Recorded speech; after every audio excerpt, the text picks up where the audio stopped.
नमस्कार मित्रांनो, आपणा सर्वांचं माझ्या यूट्यूब चॅनलमध्ये सहर्ष स्वागत आहे.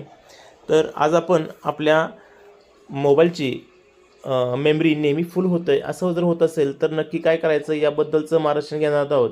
तर पहिल्यांदा आपण आपल्या प्ले स्टोअरवर जायचं आहे. प्ले स्टोअरवर जो आपला आयकॉन आहे त्या आयकॉनवर क्लिक करा आणि त्यामध्ये पहिलाच जो फंक्शन आहे मॅनेज ॲप्स अँड डिव्हाइस त्याला क्लिक करा. त्याच्यावर पहिल्या मॅनेज ॲप अँड डिव्हाइस नंतर खालच्या बाजूला ओव्हरव्ह्यू आणि मॅनेज हे दोन पार्ट पडतात.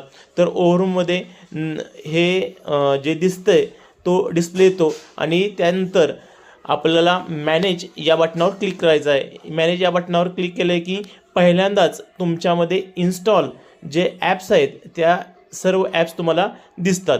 आता जे ॲप्स तुमच्याकडे इन्स्टॉल आहेत ते ॲप दिसत आहेत आणि जे ॲप